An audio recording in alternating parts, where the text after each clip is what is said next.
program, because what is normally said is that if you educate a woman, you educate a society or a nation. And women being our key stakeholders in our life, we felt it necessary to support the event fully. And today we are trying to build a knowledge society. And in that knowledge society of ours, the women and the girl especially is pivotal in achieving that objective. So and this is what motivated the institution, and as part of our, regulatory supportive activity to support this event. Basically, that is the reason for us participating in this very important event. Commemorations marking the 2014 edition of the Girls in ICT Week were preceded by a series of activities, starting with the formation of a 10-man committee comprising multi-sectoral stakeholders from both the public and private spheres. The first event was Women's in ICT at Work, an ICT infrastructure tour. And what we did was we got about 40 or so students from all over the country, starting from Brikama down, and we took them around ICT infrastructures, and we also took them to institutions that had female ICT leaders, institutions such as QCell, RLG, even Lasting Solutions, and Pura, where they got to see, and Gamtel and Gamcell switch board in Abuko, where they got to see female leaders in ICT. They got to meet people like Aissatou Jah, they got to meet people like Aissatou Mane of RLG, who's the Chief Operations Officer at RLG. At Abuko, they got to meet senior technicians who are female. And the students were a mix of both male and female, because we felt that it was important to take along the boys, because as much as it's a girls' initiative, a female-led initiative, it's important to take along boys, because we live together and we should learn to live together in harmony, and we should also try to show the boys the importance of supporting their sisters, their mothers at home, in terms of, because many times you'll have a girl tell us, oh, I wanted to be an engineer, but my mom thought I should be a doctor, or, now we know ICT is all encompassing. There's nothing you can do in life that doesn't entail ICT. You can do ICT in health, you can do ICT law.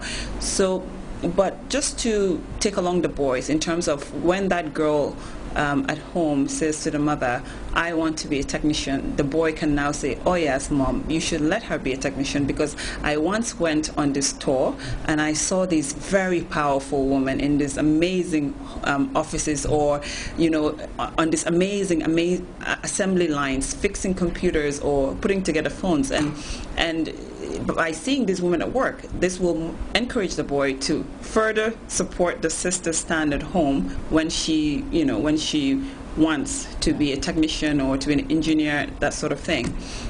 So yes, so that was the first event. That was the tour that we did, and it was very successful, well received by the public, as our likes have been going up on our Facebook page. The event was so successful that it was actually recognized by the ITU itself. They shared our event on their Facebook page, and they even wrote to me personally, inquiring about me blogging for them for their WordPress. So it shows you that the little things that we're doing here in the Gambia, in small Gambia, is being recognized the world over.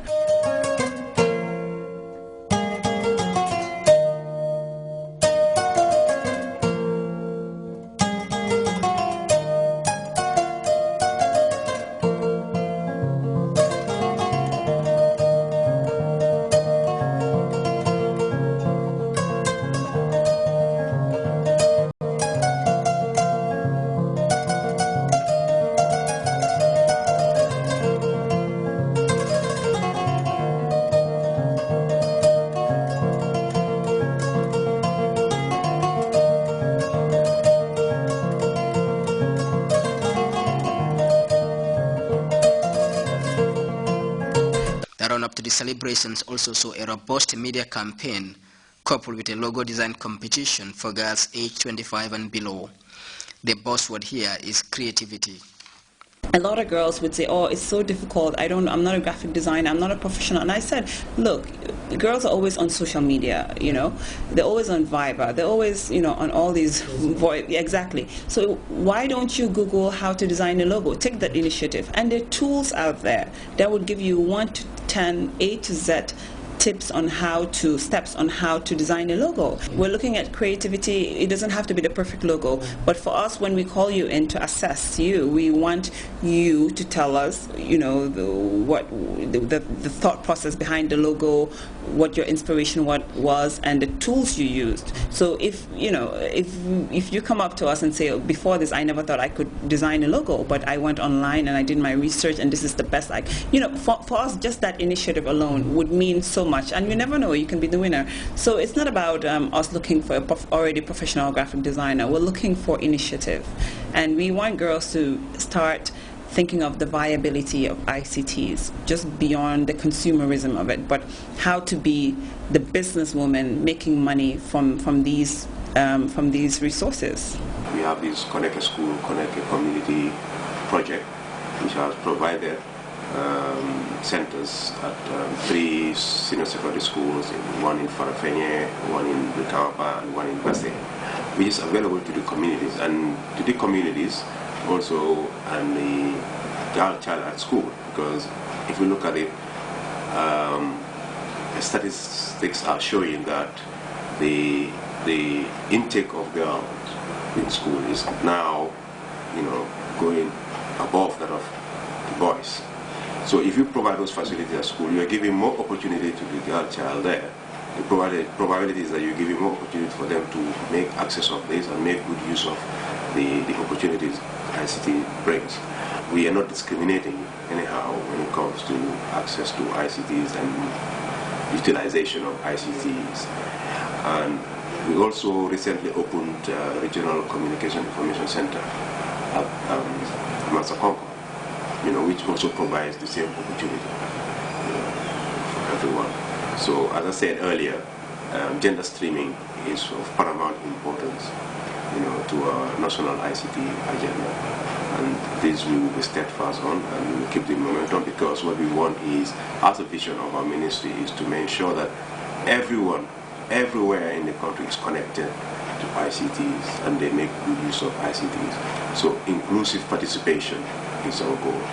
One other partner that continues to play an instrumental role in the Girls in ICT endeavor is Lasting Solutions. Their support to the initiative is underpinned by the institution's corporate social responsibility, as well as the value it attaches to education, particularly when girls are involved. The girl child is a fundamental part of every society, and their role in the social development of every society cannot be overemphasized. We also believe that we have a social corporate responsibility, and Lasting Solutions is highly interested in training and capacity building because of the reasons I have given earlier. And as such, we feel that we need to support the youths of this country, especially the girl child. We have a responsibility as a company to help build their capacity. And that is why when we were approached last year by ITAC, we were delighted to be a sponsor of that event. And this year also, when we were approached by ITAC and Moisi, we felt that it is a responsibility, again, a national responsibility for that matter, to contribute in our small quotas, in our small ways, to facilitate the building of skills of women, of our girl child, especially in the field of ICT. A graduate of the University of the Gambia, software developer Mariam Jai, is one of those shining lights in the country's burgeoning ICT landscape. The ICT field, in our words, is life-changing. IT has changed my life. Mariama's story underlines how far some leading ICT institutions have gone in recognizing both the potentials and capabilities of girls and young women at their workplaces. Technology is very pervasive. it affects